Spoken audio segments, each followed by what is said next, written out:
Keberadaan kami pagi hari ini Tuhan, semua hanya karena anugerah-Mu sehingga kami ada di tempat ini. Kami bersyukur Tuhan, segala anugerah Tuhan yang luar biasa. Kami menyadari Tuhan, kalau kami ada saat ini bukan karena kuat dan gagah kami. Dan saat ini Tuhan, betapa kami rindu untuk beribadah kepada Tuhan. Sekalipun di tengah-tengah situasi keadaan yang sangat tidak baik Tuhan, tapi Engkau melihat hati yang rindu haus untuk beribadah kepada Tuhan. Dan kami percaya Tuhan, Tuhan yang berdaulat atas hidup kami, Tuhan menjaga dan melindungi kami. Dan kami percaya Tuhan, ketika kami datang mencari Tuhan, maka Tuhan akan meluputkan kami dari setiap apapun itu Tuhan, karena kami datang mencari Tuhan. Terima kasih Bapa Surgawi, kami ada di rumah Tuhan, kami rindu untuk memuji Tuhan. Biar kiranya Tuhan menguduskan kami, melayakkan kami Tuhan.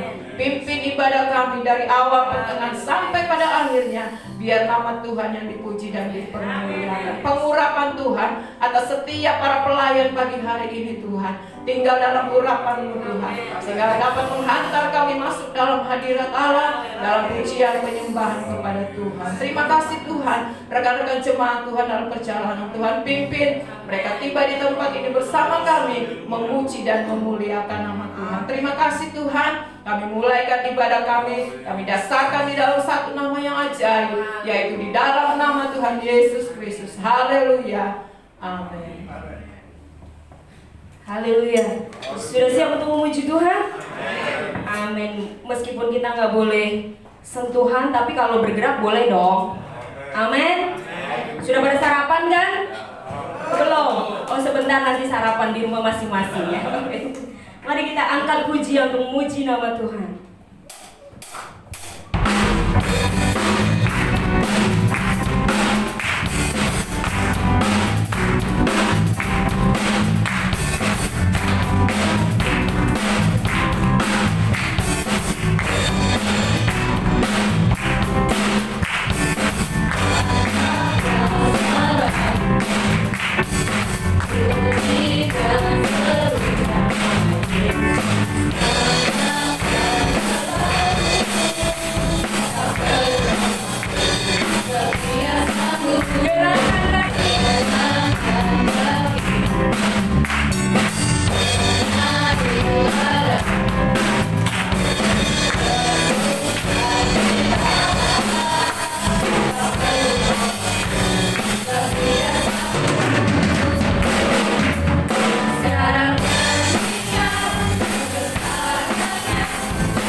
Suaramu dan pujilah Tuhan. Saya belum dengar suaranya nih. Terus yang baik kedua, gerakan kakimu masih ada yang diem. Bapak Ibu, kalau mau memuji Tuhan, memang mungkin banyak masalah yang sedang kita hadapi. Karena COVID mungkin usaha sepi, pekerjaan juga WFH, jadi gaji mungkin juga dipotong. Sama Bapak Ibu, kita juga punya permasalahan yang sama. Jadi mari kita memuji Tuhan, mari kita bersuka cita, amin. Tanggalkan beban, mari kita tanggalkan sebentar Bapak Ibu. 1 jam, oh enggak 1 jam, beberapa menit ini kita memuji dan menyembah Tuhan. Amin, kita mau satu suara, amin. Belum kenceng nih, amin. Amin, puji Tuhan. Mari kita nyanyikan dari awal, angkatlah suaramu.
Penolong dalam kesesakan kami Tuhan. Kau sumber kekuatan kami Tuhan. Di saat kami membutuhkan. Kami ucap syukur karena kami punya Allah yang besar, Tuhan. Kami tidak akan kekurangan kasih dan anugerah-Mu, karena Engkau selalu berikan buat kami. Terima kasih, Yesus.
Bapa dalam surga, kami telah memuji, membesarkan, mengagungkan nama-Mu.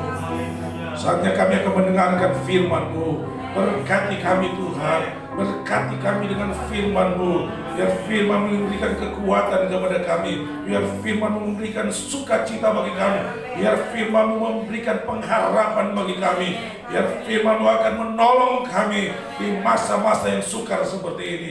Terima kasih Tuhan, terima kasih. Urapi hamba-Mu, pakai dengan kuat kuasa Roh Kudus-Mu, biar hamba bicara atas urapan pimpinan Tuhan saja. Terima kasih banyak Bapa. Di dalam nama Tuhan Yesus kami berdoa dan bersyukur. Kami sambut firman-Mu. Haleluya. Amin. Puji Tuhan. Silakan saudara duduk kembali. Nah, saudara yang saya kasih dalam Tuhan, pada pagi hari ini kita akan mendengarkan firman Tuhan. Firman Tuhan pada pagi hari ini saya beri tema Tuhan yang tak terbatas. Nah, saudara yang saya kasih dalam Tuhan, saya sudah menyampaikan pada Rabu yang lalu bagaimana Tuhan kita adalah Tuhan yang terbatas. Nah, kita akan melanjutkan pada pagi hari ini. Kita kembali membuka di dalam Yohanes pasal 3 ayat 30. Firman Tuhan berbunyi demikian. Ia harus makin besar, tetapi aku harus makin kecil. Nah, saudara yang saya kasih dalam Tuhan, ungkapan ini adalah ungkapan dari Yohanes Pembaptis. Yohanes Pembaptis adalah seorang hamba Tuhan yang membaptis Yesus. Saudara yang saya kasih dalam Tuhan, ketika Yohanes membaptis Yesus, maka saya boleh katakan pada pagi hari ini, seharusnya Yohanes Pembaptis merasa bangga, Yohanes Pembaptis merasa dirinya besar, merasa dirinya hebat. Kenapa? Dia yang membaptis Yesus. Tetapi saudara yang saya kasih dalam Tuhan, yang terjadi, yang dilakukan oleh Yohanes, yang diucapkan oleh Yohanes terbalik dengan keadaan, dengan apa yang sudah dia lakukan. Bahwa dia berkata, biar Yesus yang semakin besar, tetapi aku harus semakin kecil. Nah, saudara yang saya kasih dalam Tuhan, Yesus yang tidak terbatas akan mampu menolong kita, akan mampu memberkati kita, akan mampu menopang hidup kita apabila kita menempatkan Dia benar-benar dalam kehidupan kita, bahwa Dia Tuhan yang besar, Dia Tuhan yang tidak terbatas. Nah, hanya orang yang kuat, hanya orang yang tidak terbatas yang mampu menolong orang yang lemah. Kalau kita menempatkan diri kita, kita yang lebih besar dari Tuhan, kita yang lebih hebat dari Tuhan, kita yang lebih mampu dari Tuhan, maka ketika kita menghadapi masalah, ketika kita menghadapi persoalan, maka siapa yang mau menolong kita? Karena kita merasa selama ini kita yang paling besar, selama ini kita yang paling hebat, kita yang paling jago, dan lain sebagainya. Yesus yang tidak terbatas, Yesus yang besar, yang tidak terbatas akan menolong kita ketika kita menempatkan diri kita di tempat yang sesuai, tepat seperti yang dilakukan oleh Yohanes Pembaptis. Dia yang semakin besar, aku semakin kecil. Sebab itu satu peristiwa ketika Yohanes ada dalam masalah, Yohanes menyuruh murid-muridnya, tolong sampaikan kepada Yesus, tolong datang kepada Yesus. Saya akan menyampaikan beberapa hal kunci untuk kita mengalami Tuhan yang besar dalam hidup kita. Yang pertama, jangan terbuai dengan masalah. Saudara, 4-5 bulan, sudah 6 bulan ya saudara, kita diperhadapkan dengan masalah. Dunia diperhadapkan dengan masalah yang namanya virus corona. Saudara, jangan kita terbuai dengan virus corona. Ada orang sungguh-sungguh jadi malas. Ada orang tidak berpikir sehat lagi karena dia terbuai, seperti diayun-ayun, terlena dengan masalah. Ada yang merasa bahwa tidak ada pengharapan lagi, putus asa. Untuk kehidupan kita, maka kita harus keluar dari keadaan ini. Markus pasal 6 ayat 34 firman Allah berkata, sebab itu janganlah kamu khawatir akan hari esok, karena hari besok mempunyai kesusahannya sendiri. Kesusahan sehari cukuplah untuk sehari. Jadi hari ini, biar kita memiliki hari ini. Jangan kita dibawa terlena dengan keadaan yang ada, lalu kita mulai berpikir, 10 tahun depan, 15 tahun depan. Padahal belum tentu keadaan yang terjadi hari-hari ini dia akan terus seperti ini. Minimal ada usaha dari kita untuk menjaga supaya kita tetap sehat. Minimal ada usaha yang kita lihat dari pemerintah, yang diusahakan oleh pemerintah untuk sesegera mungkin virus ini berhenti, masalah ini harus berhenti. Supaya segala sesuatu dapat bergerak lagi dengan normal, bergerak lagi dengan baik. Jangan terbuai dengan masalah. Kalau sudah terus berpikir masalahnya, maka Yesus yang besar itu hilang. Yesus yang besar itu tidak turun untuk menolong, untuk memberkati, untuk memberikan saudara pertolongan dan kemenangan.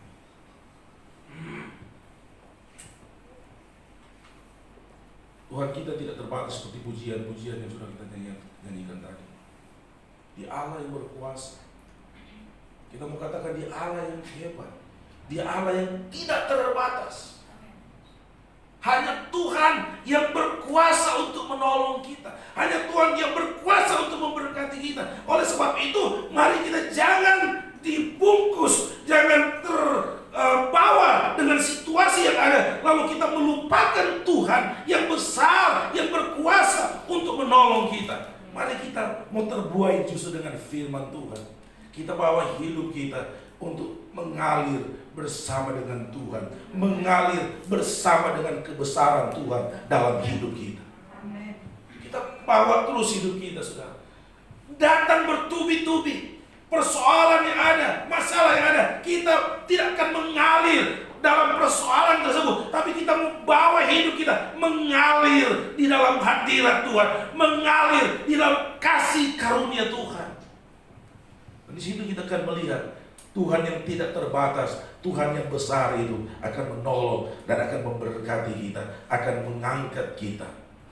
Sehingga kita tidak akan hanyut, kita tidak akan dibinasakan oleh besarnya persoalan, tapi kita akan ditolong oleh besarnya Tuhan yang tidak terbatas itu di dalam kehidupan saya dan saudara.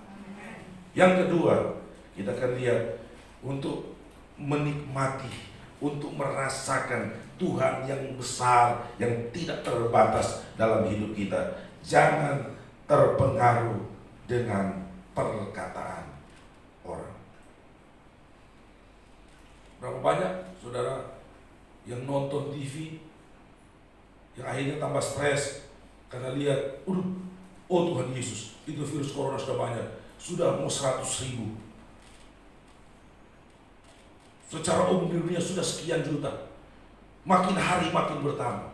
Perkataan orang, perkataan yang negatif itu terus masuk dalam kehidupan kita.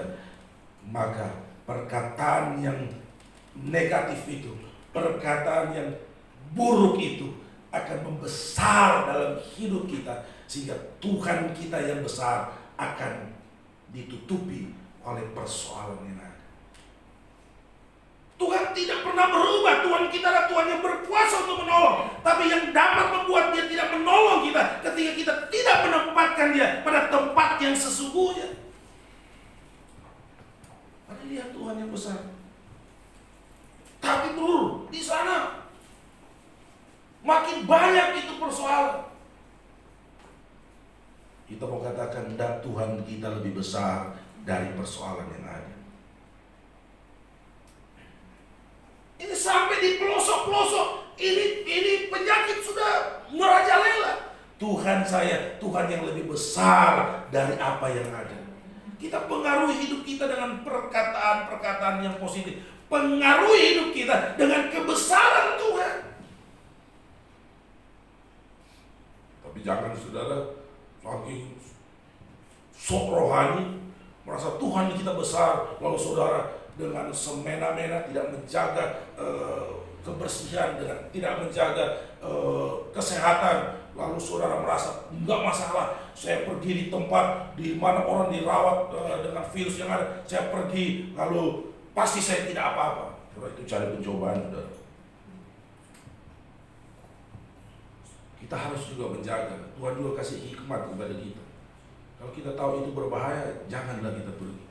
Kalau kita tahu itu, kalau kita lompat dari 10 meter, kita jatuh patah kaki, bahkan bisa meninggal, jangan kita lakukan itu. Perkataan itu sangat besar pengaruhnya untuk mempengaruhi kehidupan seseorang. Sama dengan kita melihat, itu sama nilainya, saudara. Dia melihat satu tontonan itu kuat untuk mempengaruhi kehidupan kita. Apa yang kita tonton, kalau positif, hal positif akan mempengaruhi hidup kita kepada hal yang positif. Tapi kalau itu negatif, itu dapat membawa kita pada hal yang seperti yang kita tonton. Sama dengan perkataan. Oleh sebab itu, saudara pernah lihat ilustrasi saya belum pernah praktekkan itu di media, di YouTube. Dua gelas ditaruh di meja. Lalu saudara yang satu saudara memperkatakan negatif. Setiap saat saudara berkata negatif. Gelas yang satu air putih, saudara memperkatakan perkataan yang positif. Nah, lama-lama itu saudara, yang saudara memperkatakan negatif itu akan menjadi buruk itu air. Tapi yang saudara memperkatakan positif, air itu akan tetap baik. Saya belum pernah praktekkan, tapi saudara mungkin yang senang dengan media sosial, Facebook, senang-senang nonton di hal-hal seperti itu, eksperimen itu terjadi. Oleh sebab itu dalam hidup kita, kalau orang berkata, kalau orang ngomong hal yang tidak baik, maka kita tidak usah pedulikan itu, kita tidak usah dengar. Mungkin dengar karena memang di dekat kita mendengar, tapi kita tidak mengambil hati dengan perkataan seperti itu.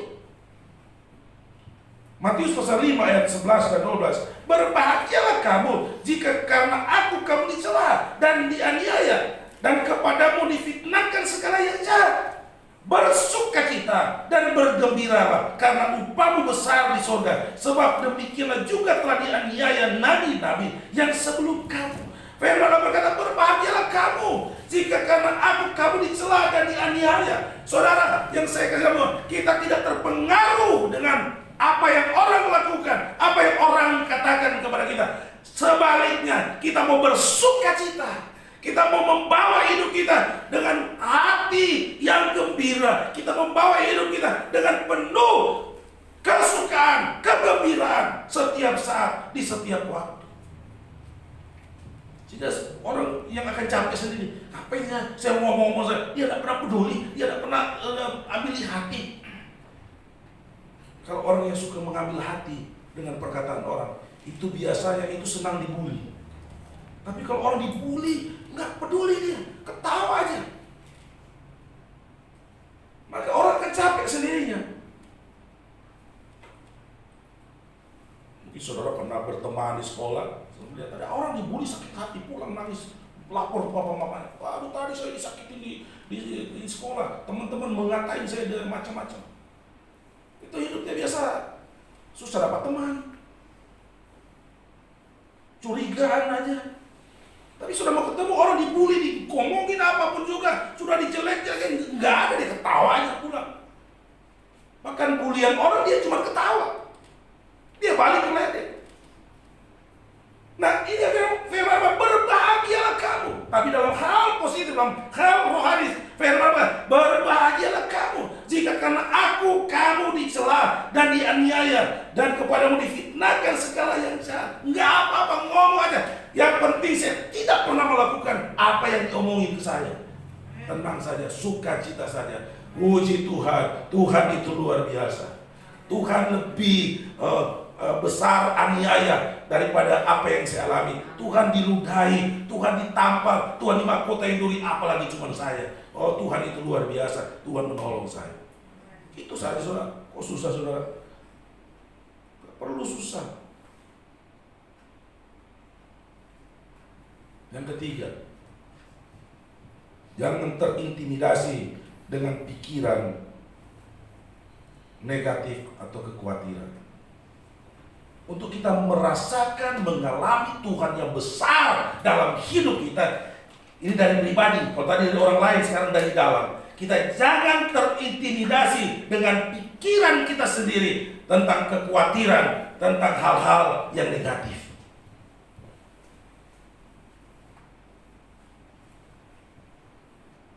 Berapa banyak orang yang sudah tidak mau usaha, tidak mau kerja karena keadaan ini. Ngapain saya kerja ya? Ngapain saya usaha kalau keadaan begini? Toh akhir-akhirnya juga saya mati, saya nggak bawa apa-apa. Kan keadaan makin buruk. Kalau saya usaha, kalau saya kerja, ke depan percuma semuanya itu. Saudara, ini terbawa dengan pikiran negatif. Yang melihat semua negatif, berjalan ke depan negatif aja, saudara. Mari kita melihat ada tangan Tuhan. Segala sesuatu, kalau Tuhan buat segala sesuatu ada mendatangkan kebaikan indah pada waktunya.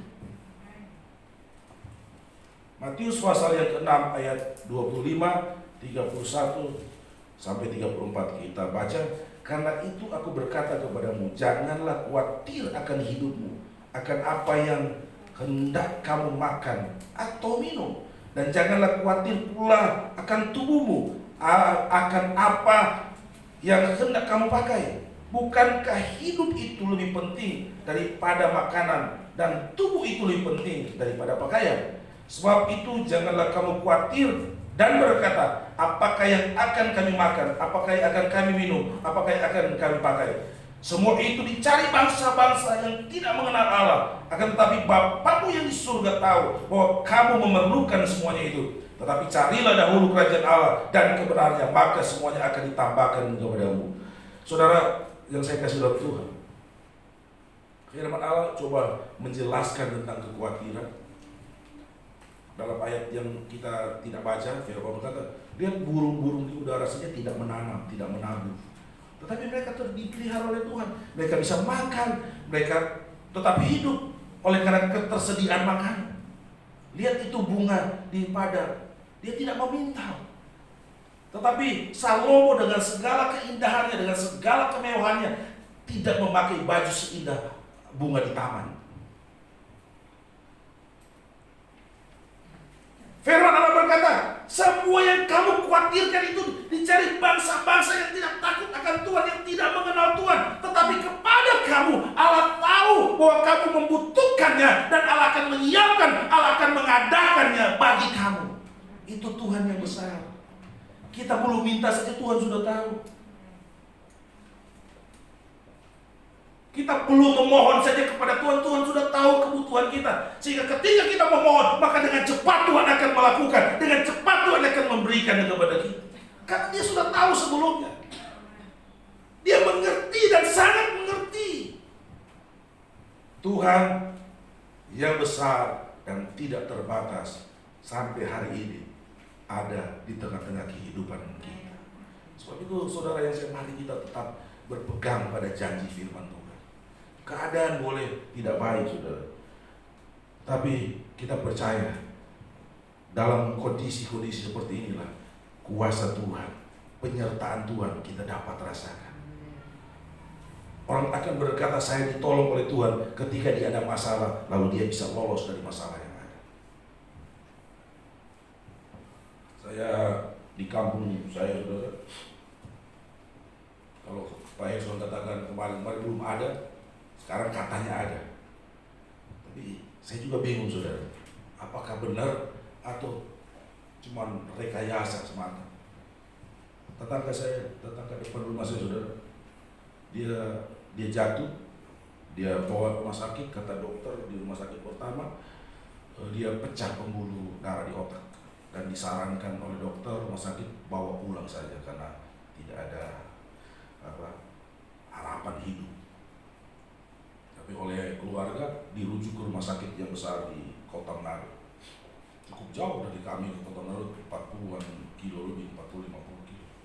Sampai di sana, saudara, 1 hari lebih mati. Pas matinya, saudara, itu dibawa pulang dengan kondisi disebut meninggal karena corona. Jadi ikut protokoler kesehatan COVID ini dia, saudara. Jadi dia dibungkus, itu tidak mampir lagi di rumah duka, dia langsung di kuburan juga. Bingung juga, apa seperti itu?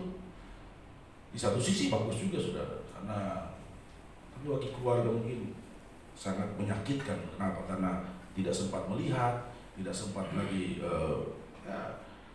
mungkin menatap wajah orang tua, sudah harus dikubur dari rumah sakit langsung dikubur. Jadi tadinya hanya di kota, sekarang sudah sampai di pelosok.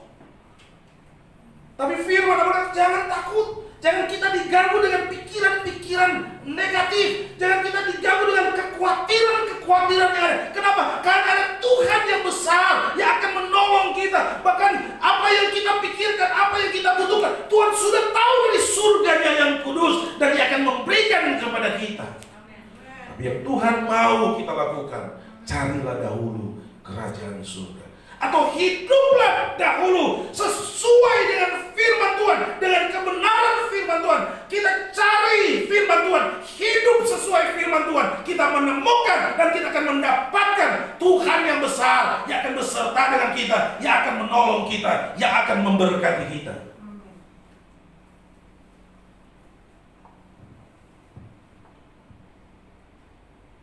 Yang berikut, untuk melihat Tuhan yang besar. Kalau bagian yang pertama itu datang dari luar, bagian yang kedua dari diri kita. Kalau tadi jangan khawatir, yang berikut jangan menyerah. Jangan menyerah, saudara. Kita tetap percaya kepada Tuhan. Sekalipun keadaan makin buruk, keadaan makin tidak baik, kita tidak menyerah. Kenapa? Karena kita punya Tuhan, kita punya Allah yang berkuasa untuk menolong kita. Jangan menyerah. Jangan keadaan yang ada membuat kita putus asa lalu kita berhenti. Baik dalam aktivitas kehidupan hari-hari. Yang lebih berbahaya lagi, kita berhenti, kita menyerah secara iman kita kepada Tuhan. Apalagi keadaan seperti mana Tuhan? Tuhan tidak melihat, Tuhan tidak menolong, Tuhan tidak memberkati. Saya katakan kepada saudara, tidak boleh menyerah. Kita tetap percaya kepada Tuhan, kita tetap yakin bahwa Tuhan ada, dan pastinya Dia tidak terlambat untuk menolong saudara dan saya. Dalam keadaan yang sukar, dalam keadaan yang berat, Dia tidak akan terlambat. Dia pasti akan menolong, Dia pasti akan memberkati kita. 2 Korintus 4 ayat 8 dan 9, dalam segala hal kami ditindas, namun tidak terjepit. Kami habis akal, namun tidak putus asa. Kami dianiaya, namun tidak ditinggalkan sendirian. Kami dihempaskan, namun tidak binasa. Saudara yang saya kasih Tuhan, apapun yang terjadi, bertubi-tubi datang menimpa kita, bertubi-tubi datang menekan hidup kita, tapi kita tetap percaya bahwa Tuhan akan menolong kita. Tapi sekarang ini sulit, sekarang ini berat, rasanya ini mau pecah ini kepala. Kita percaya pada saatnya Tuhan akan memberikan kemenangan kepada kita. Yang terakhir, tetap mencari Tuhan. Untuk melihat Tuhan yang besar dan Tuhan yang tidak terbatas, carilah Tuhan. Amos pasal 5 ayat 4 dan 6, sebab beginilah firman Tuhan kepada kaum Israel, carilah aku, maka kamu akan hidup. Ayat 6, carilah Tuhan, maka kamu akan hidup, supaya jangan ia masuki keturunan Yusuf bagaikan api, yang memakannya habis dengan tidak ada yang memadamkan bagi metal. Carilah Tuhan. Saudara, di dalam segala hal carilah Tuhan. Ini yang paling penting, ini yang paling utama dalam hidup kita. Kita mencari Tuhan, kita menemukan Tuhan yang besar, lalu kita melihat Tuhan yang besar, dan kita mendapatkan persoalan kita rupanya kecil di mata Tuhan. Kenapa? Karena Tuhan kita adalah Tuhan yang besar. Jangan dibalik, jadi Tuhan persoalan saya besar sekali, Tuhan masalah saya besar sekali. Lalu siapa mau menolong kalau persoalan saya yang besar? Tapi kita mau katakan, Tuhan, Engkau yang besar, Engkau Allah yang luar biasa. Persoalan saya, Engkau mampu tolong, Engkau mampu selesaikan, Engkau mampu memberikan kemenangan. Saudara tundukkan kepala saudara. Haleluya Yesus. Allah kita adalah Allah yang tidak terbatas. Allah kita adalah Allah yang luar biasa. Dia sanggup menolong kita. Oleh sebab itu seperti Yohanes, kita belajar seperti Yohanes Pembaptis. Dia menempatkan, biar dia yang makin besar dan aku yang makin kecil. Tuhan yang besar melihat kita. Tuhan mendapat